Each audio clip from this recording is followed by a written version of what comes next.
Well, we could do that. Either or. All right.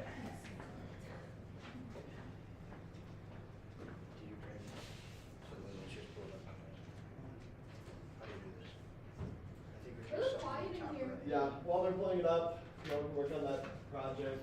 You just said the way. Yep. Put it up to about 3:30 in the morning. Look, you gotta like make this so like new stuff is at the top and then new stuff is at the top. Cause I don't know where to. That's how it is set up. And then I think you No, press it's the not. like Yes, it play is. button No, on the it's not. slideshow. Yes, it is. Yeah, you press that button. It's messed up. Sam, this is everything we've covered in order, and the new stuff is right here at the bottom. What? Why is there so many? I'm just gonna see how long it takes. Ooh, there's. What? What if we actually know what it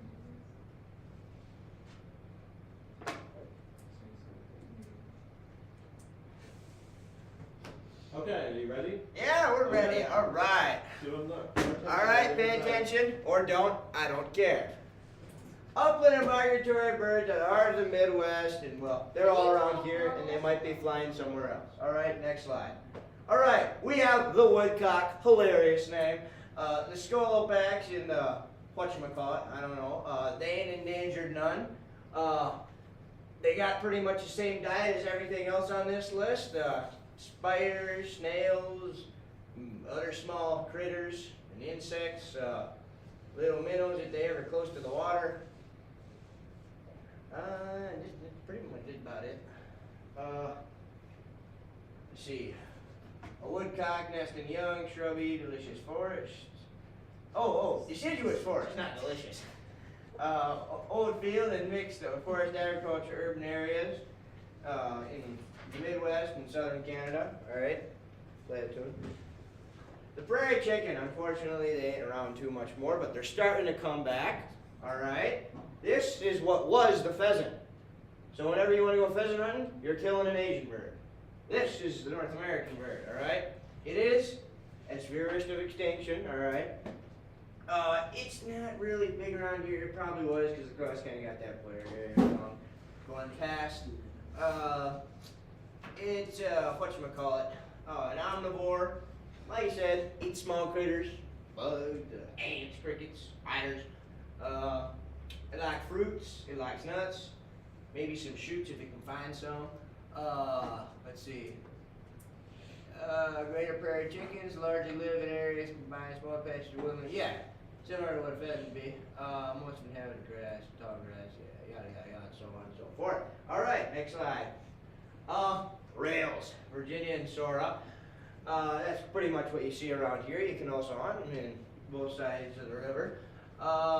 Let's see, they're shallow freshwater wetlands with tall stands, they like to live around the cattails area, you know, higher grass, the reeds, all that. They typically very, very shallow water, you know, because they ain't no waterfowl. They're a smaller little feller. They like crayfish.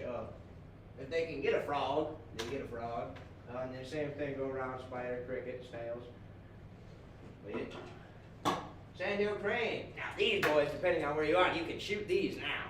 I know Wisconsin was trying to find some legislation as a scuff-off, but Minnesota in the Northwest you can shoot them. Sand-hill cranes breed in wetland habitats. They're, to be honest, they're not that good. They're native, but they're like a big bully. They ain't that great for the environment. They ain't close to extinction. That's why we're able to shoot them now in a lot of places. I never had them, but I heard it's good. Similar to ostrich. They like marshes, you know. They like to nest in fields. You'll see them. You come around here, February, March. You'll see. You go back down towards Kay. You go back over by Burrow Mills, or you'll see them around. They like what's they like here? I'm trying to think, was it? I think they's in carnivore. They like the fish. They like the frogs. Shoot, if they even get a mouse, they might have one. Play a tune. Alright, you got the ruffed grouse right here. Now this was another one of the native birds that didn't plummet as bad as the prairie chicken, but when we gave about 4 million of them to Missouri in exchange for some turkeys, I think that was a stupid decision. They're starting to come back now. They started to decline at a very rapid rate. By the time the 60s and 70s were done, I know my pops and plenty of farmers wouldn't hear grouse throughout the 90s, a good amount of the 80s, the 2000s, and in the past 10, 15 years, they are starting to return, which is great, because they're native. You can even hunt them in some places around here. It's not like sharp-tailed grouse where you have to be in the northern zones of the states, but you can hunt them on state land too. They're similar in size to about what a prairie chicken is. You can get them all over Canada, you get them all across the West, you get them all across the Midwest. They're down in Missouri where they ain't belong, but they is. Yeah, habitat. They're like for the rest of it, it's quite literally just about the same. They like shoots, berries, nuts, go nuts, American crows, you can find it just about anywhere. Anywhere, you can find it out in the middle of bum dead nowhere. Going at a couple pieces of corn. You can find it in the middle of the city, working at some over a leftover Subway sandwich. Like I said, just about anywhere, and they eat just about anything. Right? Mourning doves. Now these, you can make excellent jalapeno poppers with, I tell you what. Now me personally, I don't like my poppers with cream cheese, but whatever floats your boat. I know that's what's supposed to be in it, but you can find alternatives.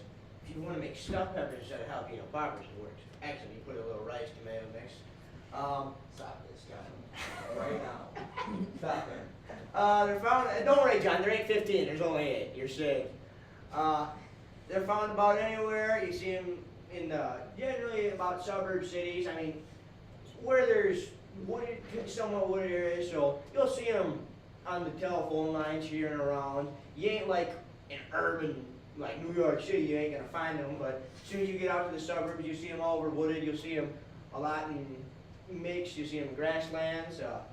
Like I said, they taste excellent. Me personally, if you see a white-winged dove, they're not really from around here, but you go down southwest. Like I said, they're from just about anywhere, including out in the desert. But then white-winged doves, that is fantastic. Who? A white-winged dove is another species of mourning dove. Another species of dove. Now we have the pigeon. One of my personal favorites. I actually get to go catch about 50 of these by hand and kill them. Question? Are you just going to present the whole thing, or is he going to do anything? He is an injured man. How dare you try to antagonize him by I don't saying... think your injury has anything to do with you speaking. Yeah, We worked on the project, I worked on this weekend. Right? Luke, was that against the rules? We agreed that I should just do the expedient. And we're floating our boat. He's happy, I'm happy, and we're both doing the thing. Whole thing, John. Technically, I did more than that, so don't even be getting on me. Should present some slides. Landon, all right, you want to talk about the magnificent pigeon? It's the same old song and dance.